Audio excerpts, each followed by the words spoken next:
Now, this morning, we have some of our guests joining us online. This morning, we have quite a contingent. We have Roshaun Clarke, who is the Deputy CEO of Spartal Innovations Limited, and we have Mr. Kevin Noel, Senior Account Manager, as well as Dayreon Mitchell, who is a GIS specialist. Good morning and welcome. So we first have Mr. Noel online with us. Good morning and welcome. You are the Senior Account Manager. So tell us a bit about the GIS for those persons who are quite unaware of what that is. Okay, good morning and thank you for having me today. Um, GIS or Geographic Information Systems, or as some people say, Geospatial Information System, is really a software, a platform that deals with collecting, analyzing, visualizing data, both of a spatial or a location based origin, as well as other types of data that allows you to really make decisions in context. Um, as we like to say, everything happens somewhere. And when you can understand that location in the context of all the other factors that may be involved, it allows you to make more decision driven, more data driven decisions going forward. Right. And we also have Mr. Darian Mitchell, who is a GIS specialist, joining us. Tell us the importance of what's happening with GIS. Good morning, guys. GIS since COVID has taken the forefront as we start to see more persons working remotely and they start working on spatial data. In the field of disaster management, GIS has always been there and it has always been around in terms of land management as well, and general day-to-day use. But the importance of it was never really there until it was really highlighted during COVID. And now we see GIS is being incorporated more on a day-to-day basis. Simple as if you send someone your location, you may use Waze or Google Maps, TTRS. All of these applications utilize GIS in order to determine your location, how long it will take you to get there, and what's the best route to pass. Right. And when we talk about GIS, let me make sure I get it right. That's Geospatial Information Systems. Yes. Right. Yes. And so, is this also connected to those overhead drone shots that you often use to map certain areas, whether it be on the coastline or, I have been hearing a lot about that recently in regards to some of the coastal restoration works that have to be done. And so, in order to map where the most severe areas are, they've been using those overhead drone shots. So has this also been a part of the technology being utilized as a part of the geospatial information systems? Yeah, you do use GIS in terms of processing data, aerial data that you would capture, remote sensing from satellites and other types of sensors, drones, um, aircraft that captures auto imagery. You would use GIS because you want to locate those images in real time and space, and that allows you, as you mentioned, in terms of coastal management, to track changes over time to see if we have increased erosion, increased buildup, damage to or impacts on other areas of our coastal environment. And you want to be able to capture that data and monitor it in relation to everything else that may be happening. So a good example of that would be the Hit Reset project that's being conducted throughout the Caribbean right now by the European Union and the UWI and a number of civil society agencies where they are looking at ways to manage effectively and sustainably observe and manage our coastal communities and our coastal environment. So they will be using a number of different technologies, some of them using drones, of course, to map those communities and to build data sets and to build data that allow them to make that sort of decision effectively. Right. And we also have Roshaun Clarke joining us as well, who is the Deputy CEO of Spartal Innovision. And can you tell us a bit about what the company does? Hey, morning. So Spatial Innovision is the leading GIS company in the Caribbean.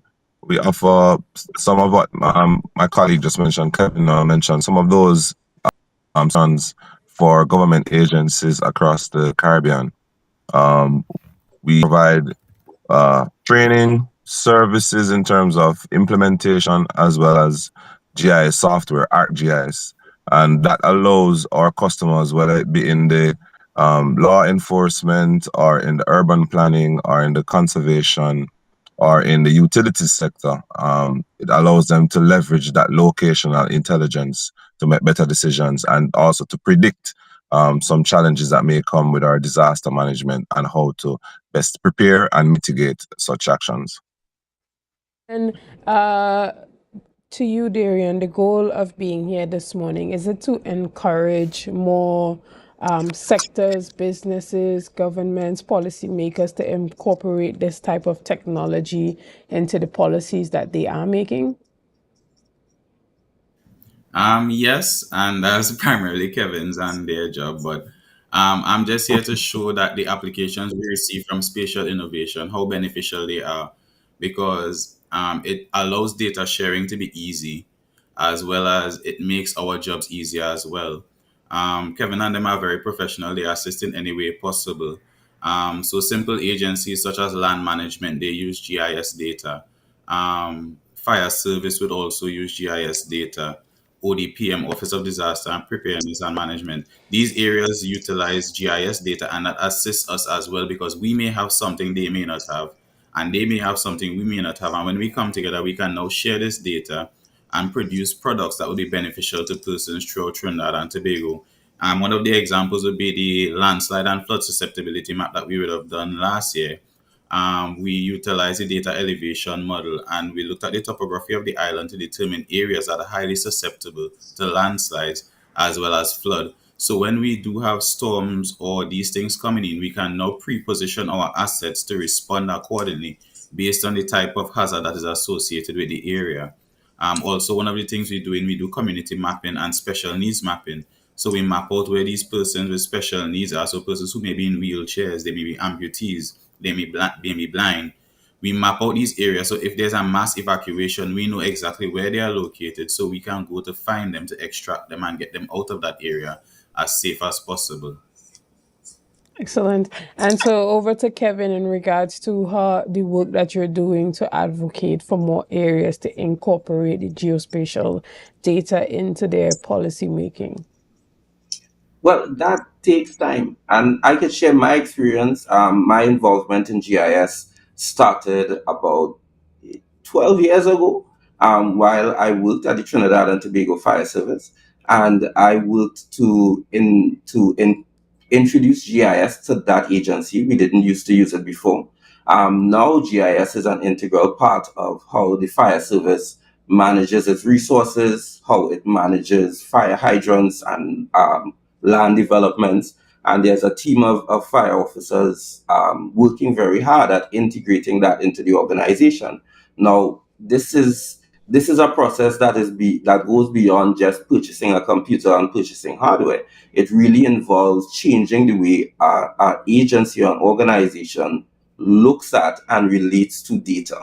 Um, and that takes time, that takes executive buy-in, that takes change management, that takes building a sustainable framework that allows the organization to integrate that technology successfully and sustainably over time. So companies like Spatial Innovision, the University of the West Indies, a lot of the civil society organizations like the GIS Society of Trinidad and Tobago, what we do is that we reach out to organizations who may be new to the technology and some who may be aware of it but haven't fully integrated it into their structure. We reach out to them to share with them what's being done internationally by organizations just like them. and what is being done locally by users just like the Tobago Emergency Management Agency to really advance their workflows and enhance the services they deliver to their communities and their society. And we hope that through processes like that, we can encourage others to come on board. One of the things that Spatial Innovation does is that we also provide training.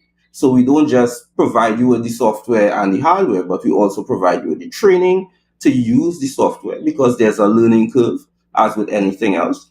But we are sure that when agencies, whether it be a civil society organization or a large government agency or a multinational organization, when they see the benefits of how GIS enhances their ability to do work and to understand the world around them, they will definitely run with it. Excellent. And Roshan, for you, do you think that more and more persons are incorporating the technology into what they're doing, becoming more aware? And is this an area that you're letting more young persons know is available to get into? Yes, so to the first question, we have seen a big uptake, a large uptake of GIS requests and integration since COVID-19. A big part of how we managed the pandemic was to understand where patients were, where the resources were, the hospitals, where the emergency response were, and all of that was highly driven by geospatial or locational intelligence. So, as my colleague mentioned just now, that's where coming out of the pandemic, that's where people started to see the benefits of that, and we've seen the GIS adoption grow since that. In terms of moving forward and the young minds out there, Vision has a strong appetite, if you will, for internship and for bringing in young minds to shape the next generation of GIS. So we were just we celebrated an International GIS Day, where practitioners and users and the wider community around the world celebrated GIS. And these activities normally attract a lot of high school and tertiary level students who may be new to the technology. This is always a time when folks are exposed to it and get excited. We had a successful in Trinidad, in Jamaica, in Bahamas, in OECS, and so on. And so it's always a position from Spatial to have interns come in to go to the schools. Sometimes we go and do career day. We have summer jobs for high school kids, and then we really try to engage the university students that are in the geography field, so that when they come out, they can do internship with our company and kind of get some experience on the ground. So yeah, we're very, and I'll take this opportunity to invite anyone to check out our more from Spatial. If you're interested, you can find us on Instagram. You can find our website on, and we're very happy about where GIS is, and we look forward to even more adoption. All right, so you heard that you can go on to the Spatial Innovation website. Is that spatialinnovation.com? Spatialvision.com. For the ease of the branding, we don't use the Innovision when we're doing social media. And so the brand out on the internet will be spatialvision.com, but the name of the company is Spatial Innovision. But folks can go on spatialvision.com, SPATIALVISION.com. Same for Instagram, Facebook, LinkedIn. And just engage with us and we support. All right. And is that the call to action this morning, that persons can connect with you online? Yes. All right, so you heard it here, folks. If you are possibly, interested in maybe doing internships or finding out more about what type of work Spatial Innovision has been doing in regards to GIS, you can check them out on their website or on Facebook or Instagram and LinkedIn as well. Guys, we're gonna take a quick break here, but before we do that, we want to thank the entire team for coming on this morning and giving us more information on GIS and all that they have been doing and how that has been incorporated into policy and how it can continue to be incorporated for greater efficiency and ease of doing business as well. Guys, we're going to take a quick break and be back right after this. See you soon. Let's go. It's a brand new